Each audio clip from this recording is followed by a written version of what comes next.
Welcome to Karthikeya. మన భారతదేశంలో ఆధ్యాత్మిక సంపదకి లోటు లేదు.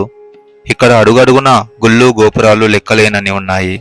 యుగాల నుంచి వారసత్వ సంపదగా తరతరాలుగా కాపాడుకుంటూ వస్తున్నాము. భారతదేశంలో మరీ ముఖ్యంగా 2 తెలుగు రాష్ట్రాలలో అనేక దేవాలయాలున్నాయి. వాటిల్లో కొన్ని ఆశ్చర్యపరిచేవిగాను వింతగా కనిపించేవిగాను ఉన్నాయి. అందులో ఒకటైన యాగంటి క్షేత్రం గురించి ఈరోజు తెలుసుకుందాం. మీరెప్పుడైనా రాయి దినదిన ప్రవర్తమానంగా పెరుగుతూ ఉండటం చూశారా? 1 కాదు, 2 కాదు, 3 కాదు, గత 20 ఏళ్లుగా విగ్రహ రూపంలో పెరగటం ఇప్పటికీ ఆశ్చర్యకరమైన వింత గొలిపేటి సంఘటన. ఇది ఎక్కడ జరుగుతుంది అని తెలుసుకోవాలి అంటే యాగంటి క్షేత్రానికి వెళ్లాల్సిందే. ఆంధ్రప్రదేశ్ రాష్ట్రంలోని కర్నూలు జిల్లాలో యాగంటి మహాక్షేత్రం నెలకొని ఉంది. కాలజ్ఞానం రాసిన బ్రహ్మంగారి ఊరు అయిన బనగానపల్లికి సరిగ్గా 12 కిలోమీటర్ల దూరంలో ఈ క్షేత్రం ఉంది. ఇక్కడ నందీశ్వరుడు కొలువై ఉన్నాడు. ఈ పుణ్యక్షేత్రానికి 2 ప్రత్యేకతలు కలవు. ఒకటి, నందీశ్వరుడు రోజురోజుకి పెరుగుతూ ఉండటం. రెండవ ప్రత్యేకత, ఈ క్షేత్రం పరిసరాలలో ఎక్కడా కూడా కాకులు లేకపోవడం. ఈ నందీశ్వరుడి గురించి బ్రహ్మంగారు తన కాలజ్ఞానంలో ఇలా చెప్పారు: కలియుగాంతాన యాగంటి బసవన్న రంకె వేసేను అని చెప్పాడు.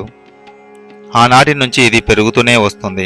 శాస్త్రజ్ఞులు ఎన్నో పరిశోధనలు చేసి ఈ రాయికి పెరిగే గుణం ఉన్నది కాబట్టి దినదినము పెరుగుతూనే ఉన్నది అని తేల్చినా కూడా భక్తుల్లో నమ్మకం మాత్రం ఏమాత్రం తగ్గించలేకపోయారు.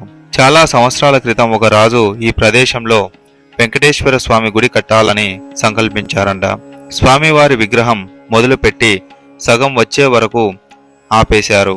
కారణం ఏమిటి అంటే కాలి బొటన వేలులో లోపాన్ని గమనించారు.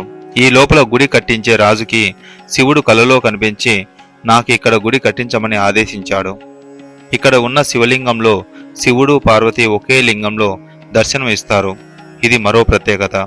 ఇక కాకులు కనిపించకపోవడం వెనుక ఒక పురాణ గాథ ఉంది.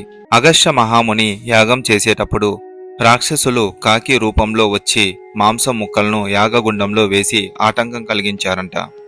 దానికి కోపగించిన ఆ మహాముని ఈ క్షేత్రంలో కాకులు తిరగకూడదని శాపం ఇచ్చాడు. అప్పటి నుంచి ఈ ఆలయ పరిసరాలలో కాకులు తిరగవు. అగస్త్య మహాముని చేసిన యాగం వలనే కాబట్టి ఈ క్షేత్రానికి యాగంటి అని పేరు వచ్చిందని ప్రతీతి. అన్ని గుళ్ళల్లో నవగ్రహాలు ఉంటాయి, కానీ ఈ ఆలయంలో ఎక్కడా కనిపించవు. ఎందుకు అంటే శని వాహనం కాకి అని తెలుసు గదా. ముని శాపం వలన కాకిపై నిషేధం ఉన్నది కాబట్టి నేనిక్కడ ఉండను అని శనీశ్వరుడు చెప్పాడు. అందుకే ఈ ఆలయంలో నవగ్రహాలు ఉండవు. ఇది అవ్వడానికి శైవక్షేత్రమే అయినా వైష్ణవాలయాన్ని పోలి ఉంటుంది. వెంకటేశ్వర స్వామి గుడి కోసం మొదలుపెట్టింది కాబట్టి శిల్ప చాతుర్యం అంతా వైష్ణవ సాంప్రదాయంలోనే ఉంటుంది. యాగంటిలో ఏర్పడిన గుహలన్నీ సహజ సిద్ధమైనవే.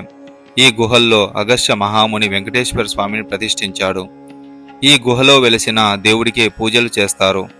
అయితే ముందుగా చెప్పుకున్నట్టు బ్రహ్మంగారు తన కాలజ్ఞానాన్ని ఈ గుహలో రచించారు అని చెప్పుకున్నాం.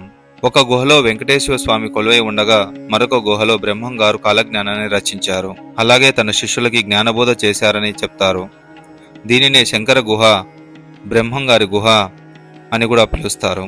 ఇక ఈ పుణ్యక్షేత్రంలో ప్రముఖంగా పిలువబడుతున్న యాగంటి బసవయ్య స్వయంభూ అంటే నందీశ్వరుడు స్వయంగా వెలిసిన దేవుడు. ఈ విగ్రహంలో జీవకళ ఉట్టిపడుతుంది. దీనిని చూడగానే లేచి రంకె వేస్తుంది ఏమో అన్నట్టుగా అనిపిస్తుంది. ఈ బసవన్న అంతకు పెరిగిపోతుండడం పురావస్తు శాఖ వారు కూడా దేనిని గుర్తించడంతో రోజు రోజుకి దీనికి ఆదరణ పెరుగుతుంది అని చెప్పవచ్చు.